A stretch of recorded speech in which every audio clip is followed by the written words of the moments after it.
کسی اور میں کہا، وہ کہہ رہے ہیں کہ مارٹن روڈ پہ پڑھا ہوگا کیونکہ یہ وہاں پہ نہیں تھے اور یہ یہاں نہیں تھے. مجھے اب یاد آ رہا میں نے کسی گھر پہ پڑھا. جملہ سنیے گا عزیزان کرام اس سارے مجمع کو. سید علی آغا قاضی طباطبائی بہت بڑا نام ہے ہمارے حوض نجف کا, بہت پہنچے ہوئے تھے. کئی سو سال میں علماء کہتے ہیں اتنا بڑا عارف نہیں آیا. ان سے کسی نے پوچھا تھا آغا یہ معجزہ مولا علی نے دکھایا تھا یا نہیں؟ انہوں نے کہا ایک ہفتے کی مہلت دو, میں ایک ایسی مخلوق کو جانتا ہوں جو نبی سلیمان کے زمانے سے ہے, وہ جناب امیر کے زمانے میں ان کی خدمت میں رہا کرتا تھا, پوچھ کے بتاؤں گا. ایک ہفتے بعد واپس آئے, کہا وہ دور رہتا پوچھ کے آئے, کہا بتائیے معجزہ مولا نے دکھایا تھا یا نہیں؟ کہا مولا نے معجزہ دکھایا تھا. کہا آپ کو اتنا یقین کیسے؟ کہا کیونکہ اس نے آنکھوں سے دیکھا تھا. چلیے گا, یعنی اتنے پہنچے ہوئے تھے. علامہ طباطبائی, آغا بہجت, یہ سب ان کے شاگرد تھے. مرحوم آغا خوئی, بڑے بڑے علماء ان کے شاگرد تھے. تو وہ مرحوم فرماتے تھے, کہتے تھے کہ یہ آغا آپ کو اتنا مقام کیسے ملا کہ مراجع آپ کے پاس پڑھنے آتے؟ تو کہتے ہیں کہ میں نجف میں مولا کی زری پہ بہت عبادت کرتا تھا, بے انتہا اعمال, تہجد, سب کچھ زری پہ مولا کی.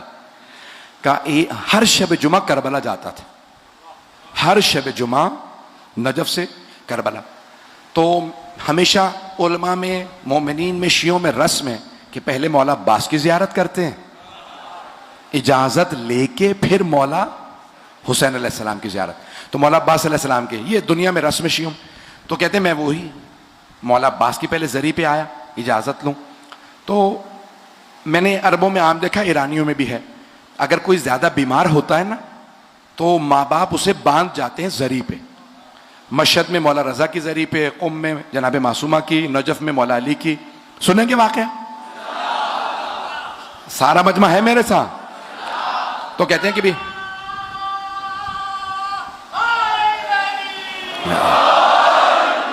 تو کہتے ہیں میں نے دیکھا کہ ایک مجذوب سا نوجوان تھا. مجذوب سمجھتے ہیں؟ دیوانہ نہیں تھا, لیکن اس کی عقل جو ہے کامل نہیں تھی, کچھ سادگی تھی, عقل پوری نہیں تھی. اس کے والدین اسے حضرت عباس کی زری پہ باندھ گئے تھے حرم میں. تو کہاں باہر بیٹھا رہتا تھا, مجذوب ہے نوجوان. توجہ ہے؟ تو میں نے دیکھا یہ مجذوب نوجوان ہے, باب قبلہ پہ یا جناب عباس علیہ السلام کے جو حرم کا در تھا وہاں بیٹھا رہتا تھا, مجذوب. کہ میں نے اذن دخول پڑھا, اجازت لی مولا عباس کے حرم میں داخل ہونے کی, اور اندر گیا. سامنے زری نظر آ رہی ہے, میں در پہ کھڑا ہوں اور زیارت پڑھ رہا ہوں. زیارت پڑھ رہا تھا کہ اچانک میرے کان میں آواز آئی کہ تمام دنیا کے اولیاء کے اور سید الاولیاء یعنی جناب امیر المؤمنین علی بن ابی طالب علیہ السلام, تو کہا دنیا کے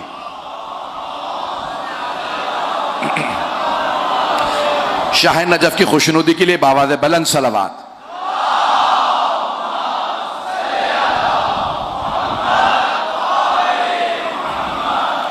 تو کہا, اب غور سے سنیے گا, کہا تمام دنیا کے اولیاء اور سید الاولیاء کے درمیان واسطہ حضرت عباس ہے. بات پہنچ گئی؟ کوئی بھی ولی تب تک ولی نہیں بنتا جب تک اس کے پروندے پہ عباس دستخط نہ کر دیں. اب پہنچی بات. کہ علی ابن ابی طالب کسی کی فائل دیکھتے ہی نہیں. اب پہنچ رہی ہے. یہ فائل مولا تب دیکھتے ہیں جب عباس دستخط کر دیں. اگر پہنچ جائیں تو کہا جیسے ہی میں نے یہ آواز سنی میرے بدن میں لرزہ سا طاری ہو گیا, رونگٹے کھڑے ہو گئے. میں نے پلٹ کے دیکھا کیونکہ میں حضرت عباس کے حرم میں کھڑا تھا. دیکھا تو وہی مجذوب لڑکا تھا جو میرے کان میں بات کہہ کے گیا تھا. اس مجذوب لڑکے نے بات کہی چلا گیا. کہ میں سمجھ گیا یہ اس نے نہیں کہا. وہ کہتے ہیں مجھے پورا یقین تھا یہ جملہ اس نوجوان نے نہیں کہا, مولا عباس نے اس سے کہلوایا.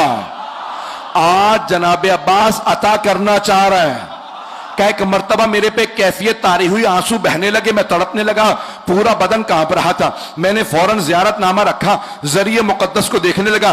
جیسے ہی میں جا رہا تھا لگ رہا تھا دروازے کھل رہے ہیں, میں حضرت عباس کی زیارت کر رہا ہوں. کہ میں ذری پہ گیا, دونوں ہاتھ رکھے اور ایک جملہ کہا, اے غازی عباس اپنے بابا سے میری سفارش کر دیں. کہ اس دن مجھے یقین ہو گیا جناب عباس نے دستخط کر دیے. کہ اب جب میں نجف آیا تو مجھے محسوس ہوا نجف کی ذری بھی کھلی ہوئی ہے. کہ وہ دن تھا کہ علی نے مجھ پہ وہ عطا کی جو پہلے نہیں ہوئی تھی, کیونکہ عباس ابن علی نے دستخط کر دیے تھے.